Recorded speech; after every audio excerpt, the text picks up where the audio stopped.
Assalamualaikum warahmatullahi wabarakatuh. Salam budaya. Saudaraku, semoga kita semua dalam keadaan sehat, penuh rahmat yang maha kuasa. Bersama saya Kiki Sugiono, kembali hadir menyapa Anda dalam balutan energi Kaca Penggala. Kali ini saya akan bertutur tentang satu suro bulan keramat menyatukan jagat alam gaib. Kehidupan manusia tak ubahnya jarum jam, terus berputar sesuai dengan kodrat alam.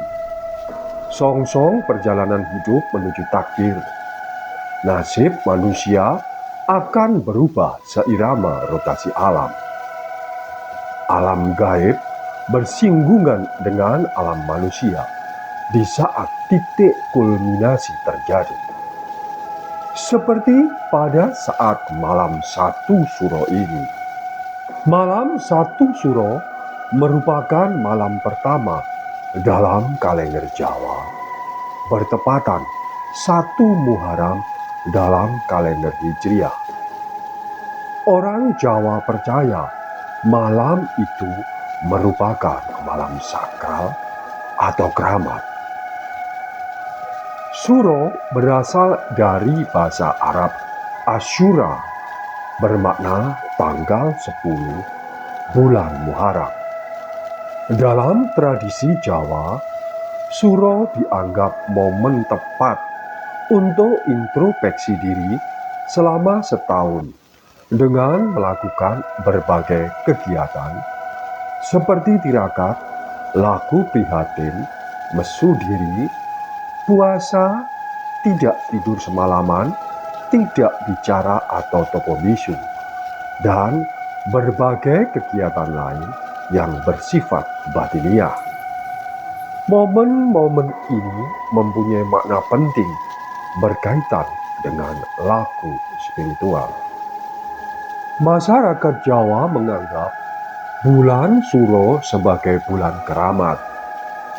Bulan baru dalam penanggalan Jawa ini dianggap sejalan dengan jagat alam gaib. Seperti roh leluhur, makhluk halus, jin, setan, atau siapapun yang hidupnya tidak iling lan waspodo bakal kena imbas seleksi alam. Karena itu muncul larangan tidak tertulis sebagai kapitayan di masyarakat Jawa. Seperti tidak boleh menggelar hajatan, tidak boleh pindah dan membangun rumah, tidak diperkenankan keluar rumah, tidak boleh berkata kasar, dan tidak boleh berbicara dan berisik. Ritual yang terakhir ini hanya ada di Keraton Yogyakarta dengan prosesi mubeng beteng. Meski demikian, tidak sedikit masyarakat yang melanggar. Mereka beranggapan bahwa semua hari dan bulan itu baik, tidak beda dengan hari atau tanggal yang lain. Seperti dialami keluarga Kasipon 57 tahun setelah menetap di kota dan sukses sebagai pengusaha resto, tradisi dan budayanya mulai luntur. Wejangan suci orang tuanya dianggap kuno dan ketinggalan zaman. Semula Kasipon sudah diingatkan orang tuanya supaya tidak menggelar hajatan di bulan Suro ini. Namun, dia tidak menggubrisnya karena undangan sudah disebar dan tidak enak kalau harus dibatalkan. Sementara biaya yang dikeluarkan juga tidak sedikit.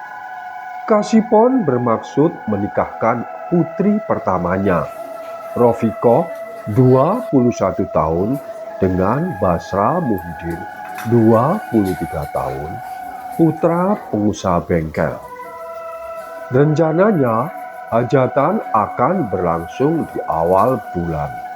Ini terpaksa dilakukan karena mempelai wanita sudah mengandung 4 bulan.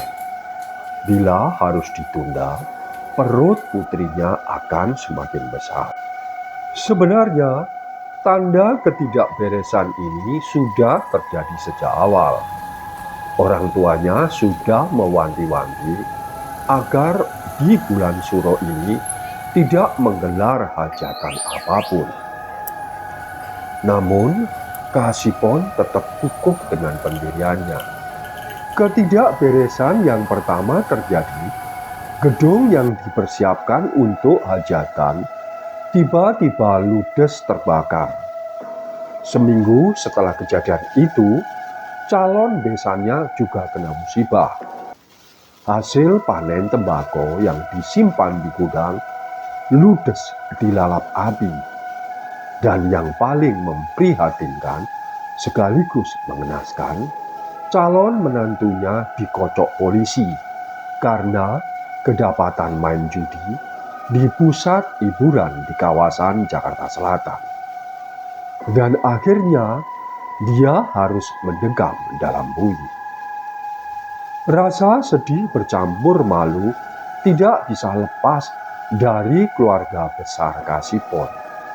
Dia berharap menantunya ini bisa menjadi imam yang baik bagi putri satu-satunya. Tapi rupanya harapan ini tidak terwujud. Masuk di hari pernikahan, Rofikoh dan Basra Muhyiddin hanya bertemu di acara akad nikah. Itu pun berlangsung di kantor polisi. Setelah itu, Muhyiddin harus kembali ke dalam sel tahanannya. Malam itu, Rofikoh duduk di pelaminan seorang diri, ditemani 2 remaja putri sebagai pendampingnya. Untung tak dapat diraih, malang tak dapat ditolak. Pepatah ini rasanya pas buat Kasipon dan keluarganya. Nasihat orang tuanya tidak dihiraukan, dibiarkan berlalu begitu saja. Sekarang tinggal rasa kecewa, malu dan duka yang mendalam. Kasipon memang potret petani lugu yang tidak mampu bertahan di tengah gempuran kemajuan zaman. Satu Suro memang malam keramat. Karena itu, bagi orang-orang yang mendalami spiritual Jawa, mereka akan tafakur, diam, dan berdoa. Berharap akan mendapatkan berkah dan menolak dari segala bencana. Sementara bagi orang-orang yang memiliki benda-benda pusaka, malam itu menjadi malam yang tepat untuk melakukan pembersihan terhadap benda-benda majis khususnya. Mereka yakin bahwa benda-benda itu ada yang menunggu. Bila tidak dirawat, dikhawatirkan benda-benda pusaka ini akan keluar dari kodamnya, hilang, tidak tentu arahnya. Namun, tidak sedikit yang menganggap benda-benda pusaka itu hanya merupakan warisan leluhur yang wajib dijaga dan dilestarikan keberadaannya sebagai warisan leluhur. Saudaraku, keagungan tradisi dan budaya masyarakat Jawa memang sudah mendarah daging. Semua dibalut dengan tata krama, menyatu dalam etika dan kebersamaan, saling menghormati dan menghargai, meskipun berasal dari daerah dan suku yang berbeda. Akhirnya saya Gigi Sugiono mohon pamit. Terima kasih. Ketemu lagi dalam cerita berikutnya yang lebih menarik. Wassalamualaikum warahmatullahi wabarakatuh. Salam budaya.